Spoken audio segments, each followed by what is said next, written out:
So, hi mga kadala-dala and welcome to my channel. Fresh ng girl dahil. Mga kineso. Pag-moving show natin and thank you so much for watching this video. Charit. Mga darling. Hey mga kamamamama, so nandito kami ngayon sa Walter General Trias dahil nagbabantay pa kami kay Mama Ayala and today is a very good news at abangan yan sa channel niya. And ayan, kasama ko si Mama Emma. So, parang napasa sa akin yung sama ng pakilang. Ano, ang dami perfect. So, nandito kami para mag-food trip kasi it's merienda time na. So, ang lapit lang ng Walter sa amin. Kaya nandito kami sa Walter. So, nagsya-siomay si Mama Emma. So, favorite kasi namin yung siomay. Kaso, nauna na akong kumain ng fishball kayo na tsaka kikiam. Kaya hindi na ako maag-siomay. Pero titignan natin kung ano pang makakain natin sa loob ng Walter. Sabi mo nagpapabili si Ayala? Yes, dahil nagpapabili si Ayala ng kahit anong sabaw daw, soup. Yun ang gusto niya. Kailangan niya ng soup. Nagkikrave ang mamamanan sa soup. Kaya nandito kami ngayon. And thank you kay Mama Emma kasi siya yung nag-overnight na magbantay kay Mama Ayala. And then pumunta din dun si Duray. Ayan, thank you Team Bakbak. Si Mother pumunta din doon. Si CJ. Ayun. So, kasi umuwi ako paggabi para naman sa anak ko na solar beam at kay asawa. So, mukbang si Mo.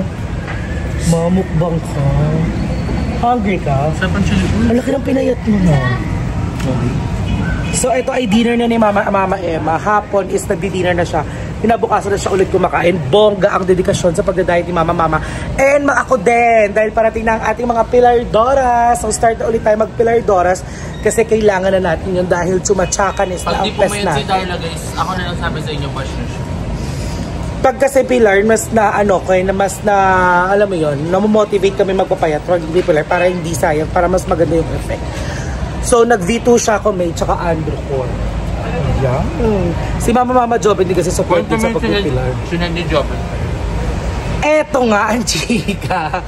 Kasi gabi yun, sabi ko, Mama Emma, tsaka Mama, siya kayo bumibili ng hormones. Send nyo sa akin yung link kasi yung binibili na mabilis dumating and talagang legit kasi nga site yun. Tapos sabi ko, Mama, send mo sa akin. Nag-send si Mama, sabi niya, eto na, send ko na sa'yo. Bakla sinend sa akin panghilot. Ano ba yun? Sabi niya, shortcut talaga. Ligo ayaw, hormones gusto. Mga hinayupak na kekines na itay. Nasaan ka niya ate? Hi ate. Mga mukha na ba kaming babae? Ay, kilala ka niya. Pinsan niya po yun. Diba? Kilala kami. Artista ko. So, ayan na guys. Sabakan niyo po yung kaganapan namin today. Papakita ko sa inyo kung kamusta na si Ayala. Sobrang init dito sa labas kasi hapon. Tingnan yung tirik na tirik yung araw, kaloka. So, bye. Second station ni Mama. Eat rice. Pero I will eat a wrap. Ay, Terry. Super. Ayan ang second niya. So, third ay hindi natin alam. May third pa ba? So, anong price eh? Mas mabigat. Mahal. Todo. So, ayan, Turks. Dito kami sa may water. At ayan, ang daming pagkain, ang daming tao. Bye! And so, ayan guys, duray-day na dahil sa init. So, nakabili na kami ng macaroni soup sa Jollibee. And spaghetti. Iningal ako. Lain ang lakad namin. Isang init. So, papasok na kami dito sa may hospital. And ipapakita ko na sa inyo si Ayala. Pasensya na kayo. Pawis ako. Ang init kasi. Sobrang init. So tara, let's go. Halika na. Let's go. Charas. And so ay na mga mama, dito na tayo sa kwarto ni Ayala at nakakain na siya ng Jollibee nyo. May mukhang sobrang sama pa rin ang pakiramdam mo.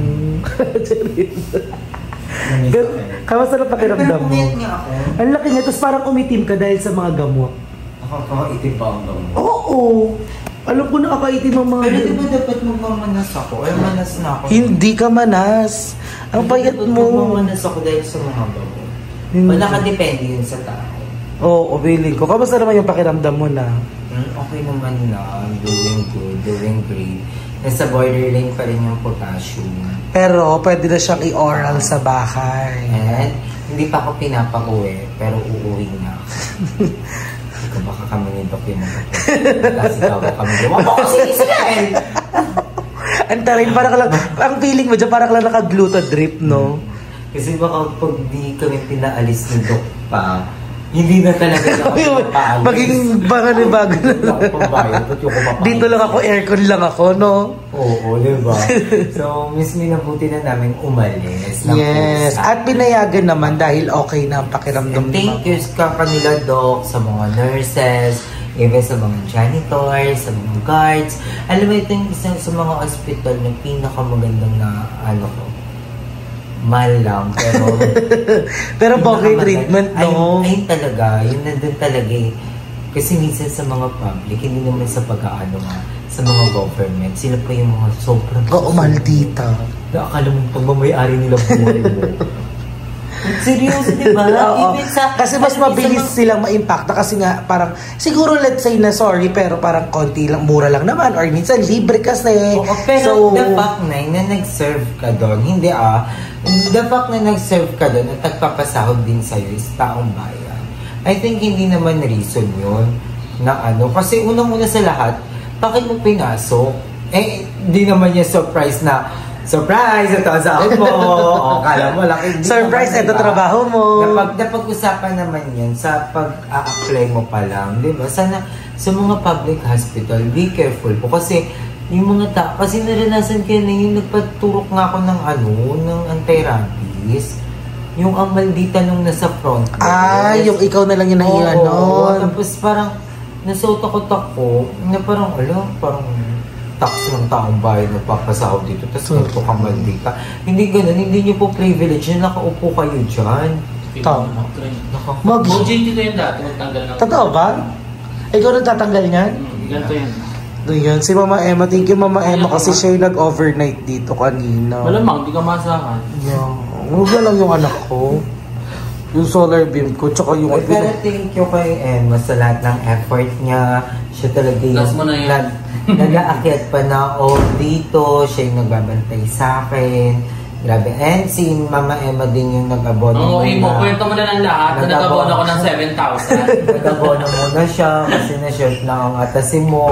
Naisip ko kung saan kukuha ng panggamot. Nag-abono ko ng 7,000 172. Saan ako kukuha ng panggamot. Baka naman yung isa dyan makaramdam.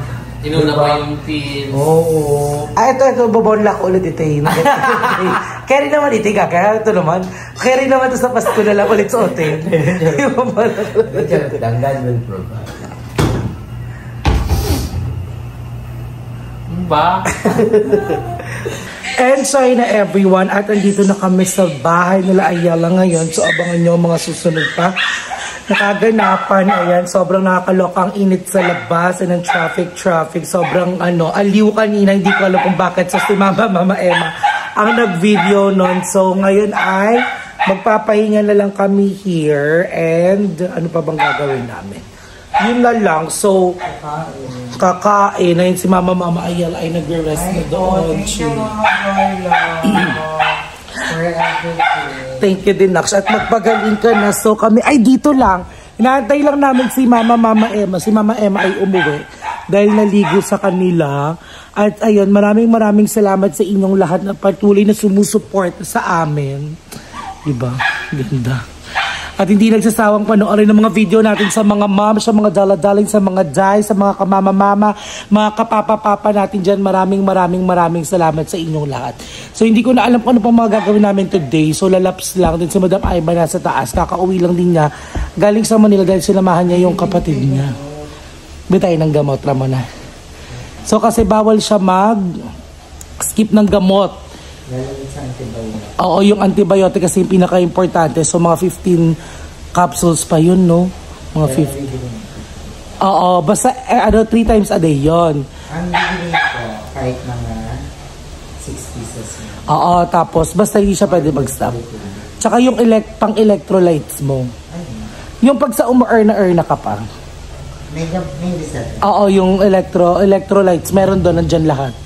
Tapos yung pinakahuli kasi na binigay is antibiotic yun.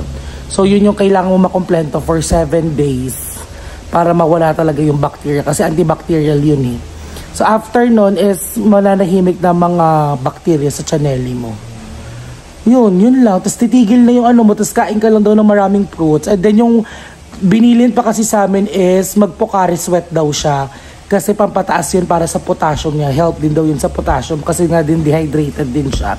So lahat ng gamot meron, may pang potassium, may pang yung sa maintenance niya. Actually mabait yung doktor din dun sa ano, no? Anong tawag sa kanya? At siya na yung doctor ka sa sugar. Oo, sa sugar niya. Mabait siya, no? Naiwan natin yung insulin. Yung ba ini-inject? Oo. 10 ano daw yun eh? 10 mm. So, nauubos siya lang isang inject yung 10 mm. Basta bumabalik yung kusa sa zero. Madami yun. Tapos, oo nga, madami nga daw yun. isang turo ko lang ng 10 mm. Tapos umiikot yun, nababawasan siya.